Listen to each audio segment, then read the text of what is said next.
اللہ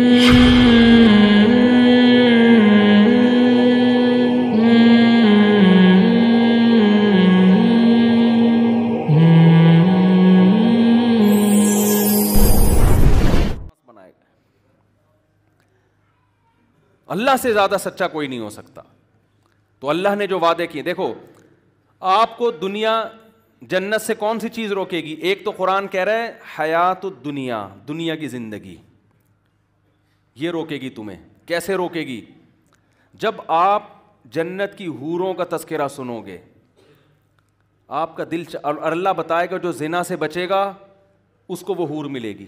رسول اللہ صلی اللہ علیہ وسلم نے فرمایا 7 آدمی قیامت کے دن اللہ کے عرش کے سائے کے نیچے ہوں گے. پورے مجمع میں سے 7 طرح کے لوگوں کو اللہ الگ سے بلائے گا. اللہ کو ان پہ اتنا پیار آئے گا کہ یہ ادھر آ جائیں. جیسے دیکھو آپ کسی گورنمنٹ کے ادارے میں جاتے ہو نا، لمبی لائن لگی ہوئی ہوتی ہے بل جمع کرانے کے لیے، آپ دھوپ میں تڑپ رہے ہو، پاسپورٹ بنوانا ہے، کوئی ٹکٹ چاہیے، ٹرین کا، جہاز کا، بس کا، لائن لگی ہوئی ہے. ہوتا ہے نا بعض دفعہ ایسے ٹینشن میں آتا ہے آدمی، یار پانی نہیں ہے، یہاں دھوپ ہو رہی ہے، کیا کریں؟ کوئی آپ کا جاننے والا آفیسر نکل آیا، ہوتا ہے نا ایسے، وہ آفیسر آپ کو ایسے آنکھ مارتا ہے، ایسے سیٹی پہ جاتا ہے، کہتا ہے سائڈ پہ آ جا. تو کتنی خوشی ہوتی ہے کہ نہیں ہوتی؟ میرا خیال ہے آپ لوگ کو نہیں ہوتی. ارے بھائی آپ لائن میں لگے ہوئے، وہ بولا یار تو کھڑکی سے نا، ٹرین کا ٹکٹ لینے گئے ہوئے تھے، لائن لگی ہوئی ہے، نمبر نہیں آ رہا، وہ جاننے والا جو ٹکٹ دے رہا آپ کا جاننے والا نکلا، اس نے اشارہ کیا ادھر آ جا، سائڈ پہ ادھر آ جا بھائی، چھاؤں میں آ جا ذرا. کتنی خوشی ہوتی ہے انسان کو. اور بڑا سینہ تان کے جا رہا ہوتا ہے. بھائی لوگ کہتے ہیں بھائی تم لائن توڑ کے کیوں جا رہے ہو؟ آپ میرا چاچا ہے بھائی، میرا ماموں لگتا ہے. لوگ پھر کہتے ہیں یار سر ہماری بھی سفارش کر دیں. ہوتا ہے کہ نہیں ہوتا؟ حالانکہ یہ تھوڑی دیر کی دھوپ ہوتی ہے، تھوڑی دیر کی گرمی ہوتی ہے، اس میں وہ آنکھ مار کے سائڈ پہ. اسی طرح نا ایک بینک میں نا بل جمع کرانے کے لیے لائن لگی ہوئی تھی، بہت لمبی لائن تھی، لوگ کھڑے کھڑے بیزار آ گئے نا، تو نمبر ہی شروع نہیں ہو رہا. اتنے میں 3 پیس سوٹ میں ایک آدمی آیا بریف کیس کے ساتھ. جیسے ہی آگے جانے لگا لوگوں نے پکڑ کے کوڑ دیا، پیچھے کھڑا ہو. سن نہیں رہے اس کی نا، کچھ وہ کچھ بولنا چاہتا ہے، پکڑ کے کوڑ دیا. ابے پیچھے کھڑا، بے وقوف ہے، 1 گھنٹے سے لائن میں لگے، میں پیچھے کھڑا. وہ بیچارہ پھر لڑتا پڑتا پیچھے جاتا. پھر لوگ گالیاں دے رہے ہوتے، یار لائن ہی ختم، بھائی بل جمع کرانا ہی شروع ہی نہیں کر رہے کوئی. پھر یہ بیچارہ آگے جانا لگتا، کچھ بولنے لگتا تو لوگ پڑھ گئے. لوگ تپے ہوئے بہت تھے نا غصے میں، سن رہے نہیں ہے اس کی. پھر 2-4 تھپڑ لگاتے، چل پیچھے جاؤ. بیچارہ گرتا پڑتا پھر پیچھے جاتا. 5-6 دفعہ ایسا ہوا. وہ بولتا بھائی میں مینیجر ہوں یار، میں کھڑکی کھولوں گا تو میں بل جمع کراؤں گا، مجھے کھڑکی تو کھولنے دو جا کے. لوگ اتنا تپے ہوئے ہوتے ہیں نا جب لائن میں لگے ہوتے، یہ بھی نہیں دیکھ رہے ہوتے کہ بھائی یہ بندہ کون ہے. وہ 3-4 دفعہ نا کلا بازی کھا کے پیچھے گرتا، پھر آ گیا تھا، پھر دھکے دے کے. تو جب لائن میں لگا ہو، انتظار موت سے زیادہ سخت ہوتا ہے. انتظار جو ہے موت سے زیادہ سخت ہوتا ہے. ایک انتظار ہے 1 گھنٹے کا، 2 گھنٹے کا، اناؤنسمنٹ ہوگی، ہمارا نمبر آ جائے. اس میں انسان تعلقات استعمال کرتا ہے، لائسنس بنوانا ہے، یار کوئی جان پہچان والا تلاش کرو، بڑی لمبی لائن ہے. ایک انتظار وہ ہے جس کو قرآن کہتا ہے یجعل الولدان شیبا، میدان حشر کا دن ایسا ہوگا جو بچوں کو بوڑھا کر دے گا. سورج جس میں سوا نیزے پر ہوگا، پسینوں میں لوگ ڈوبے ہوئے ہوں گے. ایک دن 50,000 سال کے برابر. ایک جگہ آتا ہے 1,000 سال کے برابر، ایک جگہ آتا ہے 50,000. ہر آدمی کے جیسے اعمال ہوں گے نا اس حساب سے اس کو وہ دن لمبا لگے گا. ایک دن کی لائن نہیں ہے، ہزاروں سال کی لائن ہے. اس وقت اللہ دیکھیں گے مجمع میں، جیسے کوئی تعلق والا ہوتا ہے نا، بلاتا ہے بھائی اس کو سائڈ پہ لے آؤ، یہ اپنا بندہ ہے، اس کے لیے کرسی لگاؤ اور اس کے لیے چائے کا ہوتا ہے نا، چائے کا انتظام کرو. ہمارے ایک دوست جاننے والے، لائسنس نہیں بنتا تھا ان کا نا، جب بھی لائسنس بنوانے جاتے فیل ہو کے واپس آ جاتے. کہتے میں نے پوا لگوایا، کسی جاننے والے سے رابطہ کیا، اب کہہ رہے ہیں تمیز سے لائسنس بھی بنا، بریانی بھی کھائی، چائے بھی پی. ٹھیک ہے نا، جاننے والے نے بلایا، آ جا بھائی. امتحان لیا انہوں نے، چیک کیا، وہ آتی تھی گاڑی چلانا ان کو، لیکن کہہ رہے ہیں بڑی تمیز سے کام ہو گیا.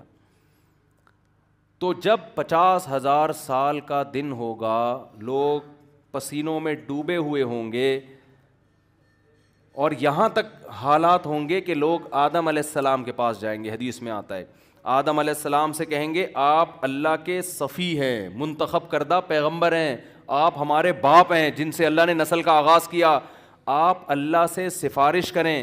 یہ سفارش نہیں کہ ہمیں جنت میں بھیج دے, اتنی کر لے کہ حساب شروع کر دے, پتہ تو چلے ہم کہاں جائیں گے, جنتی ہیں کہ حساب تو شروع ہو. یہ انتظار کی گھڑیاں ہم سے نہیں کٹتی. آپ اللہ سے درخواست کریں کہ حساب شروع کر دیں. آدم علیہ السلام کیا کہیں گے کہ مجھ سے ایک خطا ہوئی تھی, مجھ سے ایک خطا ہوئی تھی کہ اللہ نے مجھے کہا تھا کہ جنت کے اس درخت کو مت کھانا, میں نے کھا لیا. اب میرے میں یہ ہمت نہیں ہے کہ میں اللہ سے درخواست کروں.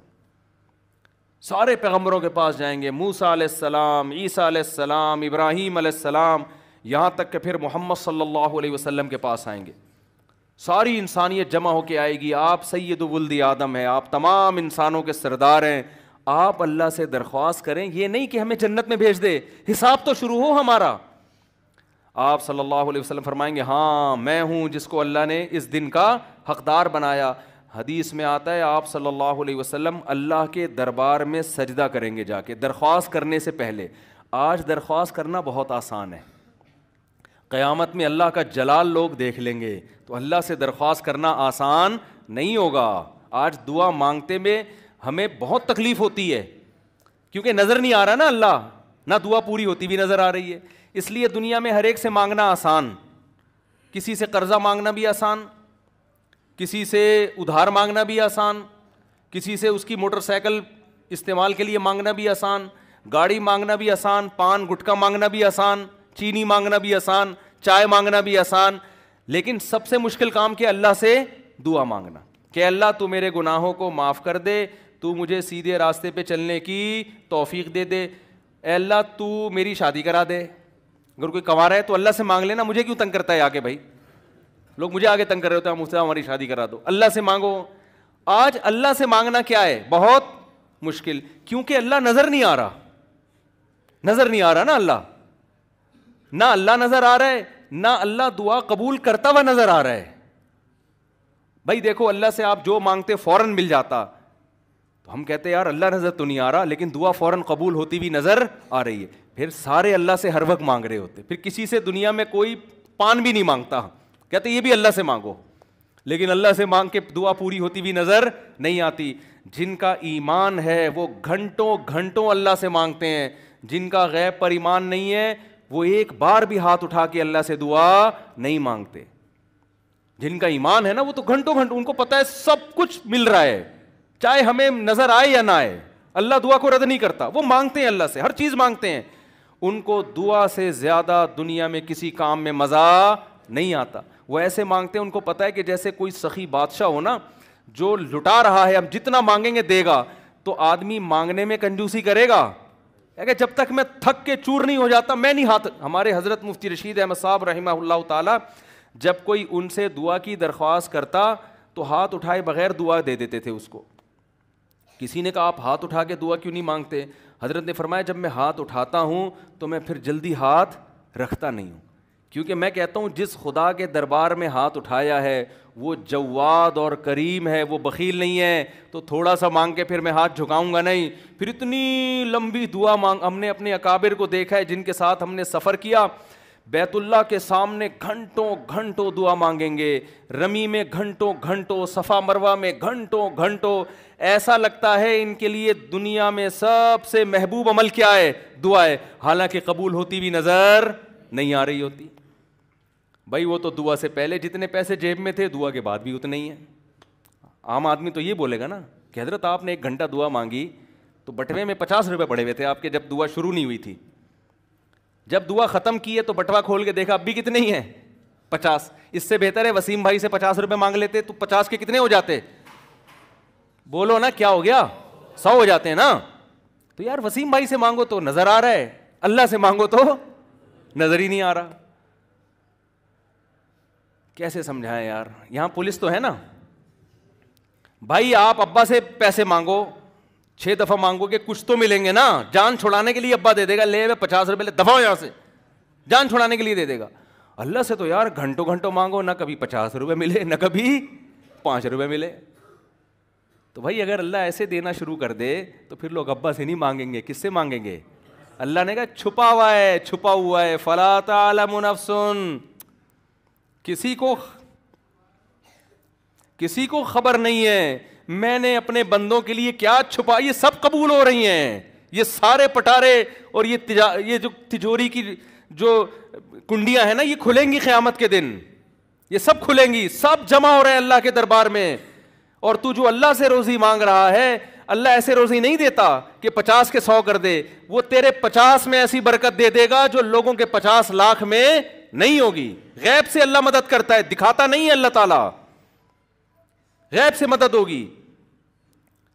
تو میں آپ سے عرض کر رہا تھا کہ قیامت کے دن اللہ تعالیٰ جیسے دنیا میں ہم پر, ہاں نبی صلی اللہ, آج دنیا میں مانگنا آسان ہے اللہ سے, لیکن مانگنے والے بہت تھوڑے. اللہ سے مانگو. کسی کو شراب کی عادت ہے نا, اللہ سے گڑ گڑاؤ, اے اللہ میری عادت چھڑوا دے. کسی کو انٹرنیٹ پر فحش فلمیں دیکھنے کی عادت ہے, اللہ کے سامنے گڑ گڑاؤ, اے اللہ میری یہ عادت مجھ سے چھڑوا دے.